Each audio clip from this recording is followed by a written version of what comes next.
નમસ્કાર દર્શક મિત્રો, હું આશિષ દરજી. તમે જોઈ રહ્યા છો સમાચાર મેં આગે ન્યૂઝ. હવે જોઈએ આજના સમાચાર. સરકારી તંત્રમાં ચાલતા ભ્રષ્ટાચાર સામે ગાંધીનગર એન્ટી કરપ્શન બ્યુરોની ટીમે મહેસાણામાં એક મોટી સફળતા મેળવી છે. મહેસાણામાં ખેડૂતની જમીનની હિસ્સા દુરસ્તી માટે માપણી કરવાના અને નકશો બનાવવાના બદલામાં ₹70,000ની લાંચ લેતા DILR કચેરીના લાયસન્સી સર્વેયરને ગાંધીનગર ACBની ટીમે ગુરુવારે સાંજે જૂની કોર્ટ કેમ્પસમાંથી રંગે હાથે ઝડપી પાડ્યો છે. આરોપીની ધરપકડ કર્યા બાદ ગાંધીનગર ACBની ટીમ દ્વારા તેના આકબા સ્થિત નિવાસ સ્થાને પણ સર્ચ ઓપરેશન હાથ ધરવામાં આવ્યું હતું. જોકે પ્રાથમિક તપાસમાં તેના ઘરેથી કોઈ વાંધાજનક વસ્તુ કે અપ્રમાણસર મિલકત મળી આવી ન હતી. હાલમાં ACBએ ગુનો નોંધી આગળની કાયદેસરની કાર્યવાહી હાથ ધરી છે. મહેસાણા જિલ્લામાં વધતા જતા મિલકત વિરુદ્ધના ગુનાઓ અને ચોરીના બનાવોને ડામવા લોકલ ક્રાઇમ બ્રાન્ચ એક્શન મોડમાં આવી છે. પોલીસ ઇન્સ્પેક્ટર AM કામડિયાના માર્ગદર્શન હેઠળ પેટ્રોલિંગ કરી રહેલી LCBની ટીમે ઊંઝા બસ સ્ટેશન નજીકથી રિક્ષાની આડમાં પેસેન્જરોની નજર ચૂકવી રોકડા રૂપિયા શેરવી લેતા એક શાતીર ચોરને દબોચી લીધો છે. પકડાયેલા આરોપીઓ પાસેથી પોલીસે રોકડા ₹20,000 અને રિક્ષા મળી કુલ ₹90,000નો મુદ્દામાલ જપ્ત કરી ઊંઝા પોલીસ સ્ટેશનના ચોરીના ગુનાનો ભેદ ઉકેલી નાખ્યો છે. મહેસાણા લોકલ ક્રાઇમ બ્રાન્ચે કડી તાલુકાના કુંડાન ગામના બસ સ્ટેશન નજીક નાકાબંધી દરમિયાન વિદેશી દારૂ ભરેલી એક બોલેરો ગાડી ઝડપી પાડી છે. પોલીસને જોઈને બુટલેગર ગાડી મૂકીને ફરાર થઈ ગયો હતો. પોલીસે ગાડીમાંથી જુદી જુદી બ્રાન્ડની કુલ 492 બોટલ વિદેશી દારૂ કિંમત ₹1,05,300 અને બોલેરો ગાડી કિંમત ₹3 લાખ મળીને કુલ ₹4,05,300નો મુદ્દામાલ જપ્ત કર્યો છે.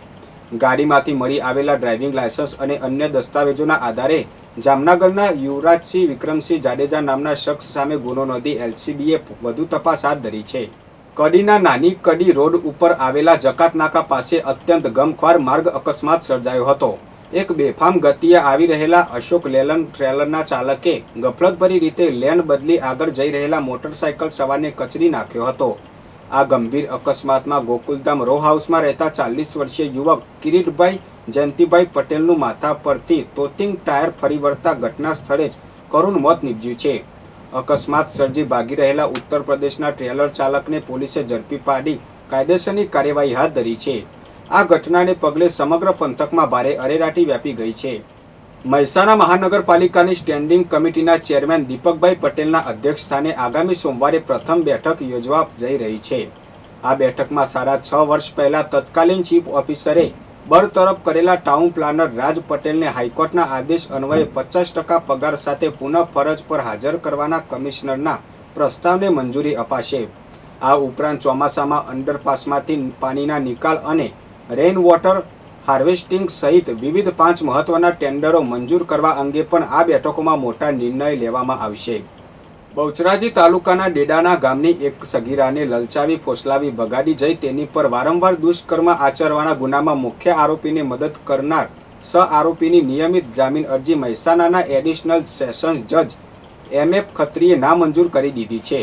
સહ આરોપીએ ભોગ બનનાર અને મુખ્ય આરોપીને પોતાના ઘરે આશરો આપી રૂમની વ્યવસ્થા કરી આપી હોવાનો ગંભીર ગુનો ધ્યાને લઈ કોર્ટે આ ચુકાદો આપ્યો છે. હાલ જેલમાં બંધ આરોપી કરણસિંહ ચૌહાણે મુક્ત થવા માટે મહેસાણા સેશન્સ કોર્ટમાં રેગ્યુલર જામીન અરજી મૂકી હતી, જેની સુનાવણી દરમિયાન સરકાર પક્ષે સરકારી વકીલ પરેશકુમાર કે દવેએ ધારદાર દલીલો કરતા કોર્ટે જણાવ્યું હતું કે મુખ્ય આરોપીએ સગીરા સાથે વારંવાર શરીર સંબંધ બાંધી તેને ગર્ભવતી બનાવી દીધી હતી અને ત્યારબાદ કોર્ટની પૂર્વ મંજૂરીથી સગીરાનો ગર્ભપાત કરાવવામાં આવ્યો છે. અરજદાર આરોપીએ આ ગંભીર કૃત્યમાં સંડોવાયેલા મુખ્ય આરોપીને પોતાના ઘરે રાખી રૂમની સગવડ કરી આપી ગુનામાં સીધી મદદગારી કરી છે. ગુનાની ગંભીરતા અને ભોગ બનનાર સગીરા હોવાની બાબતને ધ્યાને રાખીને આરોપીને જામીન પર મુક્ત કરવો ન્યાયના હિતમાં નથી.